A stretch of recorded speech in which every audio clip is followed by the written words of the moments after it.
Hi. I hate being called a funny man because it sets like this bar that I'm just not going to be able to reach. When I wasn't like planning on being funny, so now like I'm trying to think of jokes and I really don't have any. Like I let writers write really great jokes and then I sort of say those words.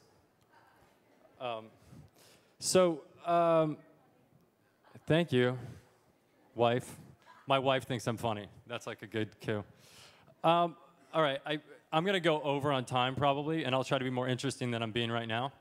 But I'd just like to start by saying my company, Katalyst, we're storytellers. That's what we do. It doesn't matter the medium, whether it's television or whether it's film, whatever it is, we're storytellers. And we figure out how to tell the best stories on those mediums. And that's very different than advertising or marketing in some respects. Online, this is a digital, I'm doing a digital rant, it tells me. But in digital, I can't stand advertisement. Like, I actually am repulsed by it. I've never intentionally clicked on a banner ad. Never, not once, ever. I've accidentally clicked on banner ads and then been like, God damn it, how do I get back to the thing? And I'm like clicking back, going back, trying to get back, and I can never get back, and it's a bit of a nightmare for me. And then finally I get back, and I'm like, okay, I can go back to like being entertained, which is what I want to do. I want that medium or that utility to entertain me. And when I watch YouTube and that thing, and then they make that little X, so like smaller and smaller, so you can't get your mouse on it, and you're trying to get it down. It's a pain. Like, that is my experience with advertising on the web. And some people, some marketers break that mold. And they actually become the entertainment. They become the utility that I want to use. They become that which I am interested in. And most of the time it's because they're either featuring their product really well and the capabilities of their product really well, or they're telling a great entertaining story. So I thought, I can kind of go on about this, and I don't know how much credibility I would be given to go on about all this, or I could just tell a story. So I wanted to tell a story about one of the guys who I think was the greatest, one of the greatest marketers in the world. How many here know about a guy by the name of Carl Fisher? Okay, so after I finish this, anybody who doesn't know, you're probably going to ask yourself, like, man, how do I not know about that guy? And that's sort of the essential element to the story. So Carl Fisher when he was a young boy, he had really, really bad eyesight. He really couldn't see very well, and he would do awful in school. And so the teacher sent him to the back of the class because he was like acting up in the front row. And that just made it worse because now he couldn't really see the blackboard. He couldn't really see the teacher. And so eventually he dropped out of school. He was like 12, 13 years old. And he got a job on a train. And this is back like 1910, 1915, something like this. He got a job on a train, and he was the candy boy. And he would sell candy on the train to businessmen that were going from here to there, and it was a commuter train. And he walked down with his candy box, and he had his smock, and he had a T-shirt underneath with a naked lady on it. And he walked by these businessmen, and he'd lift up the smock and walk by the guy, and the guy would, hey, kid, come back here. What was that? What was that? And he would go back, and he'd say, what was what? And they're like, what was that on your shirt? And he's like, buy some candy and I'll tell you.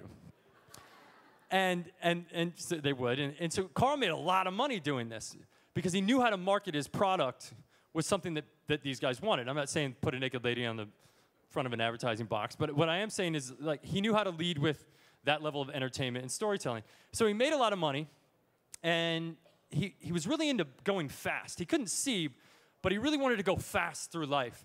And he loved bikes. And he was in Europe, bikes were starting to catch on, but they weren't so much catching on in the United States. And so he decided he's going to open a bike store, which it was crazy. Like, we barely had roads, and this guy's opening a bike store. And so he opens this bike store, and nobody's buying the bikes. And he's like, all right, I got to figure out something to get people to buy the bikes. And so he found one guy. And this guy was amazing on the bike. Like, he could do tricks and all kinds of things. And so he put like on a tightrope from like one building on the street to the other building on the street, and he got a guy to go up on the bike on the tightrope and go back and forth and back and forth. And people would come around, and they would go, wow, that's incredible. And people would gather around to see that, and he would say, oh, do you want to buy a bike? Like, you could have a bike and be just like this guy. And what he did is he figured out a way to make his product entertaining. And people came. And he sold a lot of bikes. And he made a lot of money selling bikes. And then he got into cars. Because cars was the next thing. There were barely roads at the time, mind you. He got into cars, and he said, you know, someday people are going to want to drive these cars at night. And so he invented the headlight.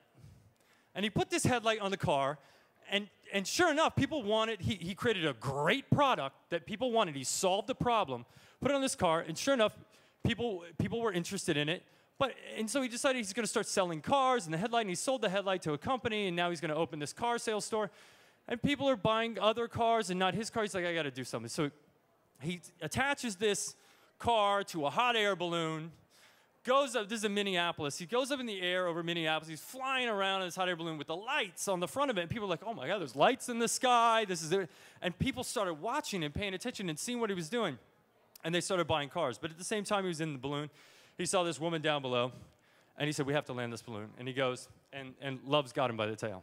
He falls in love with this woman from up in this balloon looking down, and goes and meets her, marries the woman. And the woman's like, you know, you're a millionaire, you've sold all this stuff, you're so wealthy, like, why don't you just settle down and relax? And so he's like, yeah, okay, I just want to do this one thing. So he goes to Indianapolis and builds the Brickyard and says, you know what, people like driving these cars, people are going to want to watch these cars race around this track. And people are like, Carl, you're crazy. Nobody's going to watch cars go around in a circle around this track. And sure enough, they did. And he got people there, and 6 people died in the first race. And it was a bit of a debacle, but there was a huge press melee, and all these people started coming. And it is the Indianapolis Brickyard, and he created the Indy 500. And then the wife's like, okay, you're done now. Let's settle down. Well, we're going to go on vacation. I'm going to get you out of it. Takes him down to Florida. And at the time, Florida's, you know, mosquitoes and a bit of a nightmare. But there's a little bit of a vacation place, and it was this sort of unexplored territory to some degrees. And he's down there, and he sees this bridge going off into the distance. And he's like, wow, what's going on with that bridge? And the wife's like, no, Carl, you're staying here. Do not go check out the bridge. And he's like, well, I just want to see where it's going. I want to. She's like, no, Carl, don't go.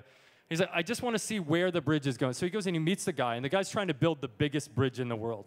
He's trying to accomplish something people have never accomplished before. And Carl's like, well, where are you building that bridge to? And they take a little rowboat over. It's this sort of swampy ground. And he starts looking at it, and he's kind of looking around. And he gets down on his hands, and he starts drawing this grid on the ground. And he looks up, and the grid that he's drawing is the grid that is Miami Beach. And so he backfills. He goes and he buys up all this swampland, backfills it up with all this sand. He's like, this is going to be amazing, and everybody's going to come down here. They're going to love this. This is going to be incredible. And nobody comes. They build the bridge, and nobody comes. So he goes to some friends of his at the government, and he says, let's build a highway down here so people can get down here. Because that's why people aren't coming, because they can't get down here easily. So they build the highway, and nobody comes. And so in his true marketing fever, he gets elephants and ships in elephants, and he's got casinos and pretty girls and this, and nobody comes.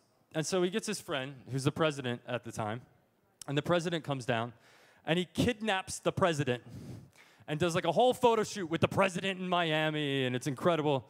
And people start to come, and it's the biggest land boom in American history. And people are setting up card tables in front of their house, selling this property on this property, because he knew how to market it. He knew how to create disruption. He knew how to create thrash. Well, Carl Fisher subsequently decided he was going to build Miami Beach to the north, and it was called Montauk, and then the stock market crashed, and he lost all his money. And he died in a trailer home outside of Miami, an alcoholic. But days before he died, a man took him up in a blimp over Miami so he could see what he had built. And to me, the way he marketed is the way that we need to market in social media. It has to be disruptive. It has to have thrash. It has to have polarity. It has to wake people up.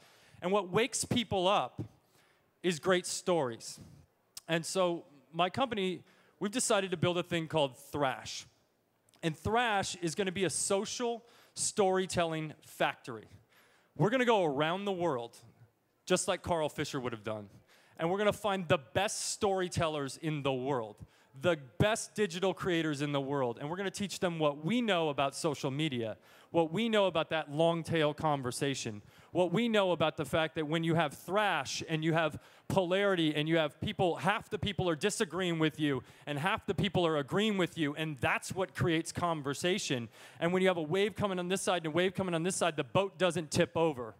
We're going to teach them about that, how to create and instigate those conversations, and how to tell brands stories with them and for them. So this is what we're launching. This is what we're doing, and we'd like to have partners in that, obviously. But I think that as it comes to social media, what Carl Fisher would have done is he would have done something. He would have launched a piece of media or an experience or something that people had never seen before. And I think Carl Fisher would have said, you know what? I've got a great product. I know I've got a great product. Let me tell the story of that great product. Let me tell you what's great and innovative and inspiring and how this product is going to make your life better in a really interesting way. And let me create that landmark moment that gets people to show up and hand it to the best storytellers in the world to tell that story for them. I hate advertising. I work around it at every corner. When I'm on TV, I'm fast-forwarding through them. When I'm on the web, I'm trying to avoid them, right? But if you're the storyteller, and if you're the entertainment, and you're the star of the show, and you've got a great storyteller telling your story for you, people will seek you out. And they might even pay $1 just to watch it. Thank you very much.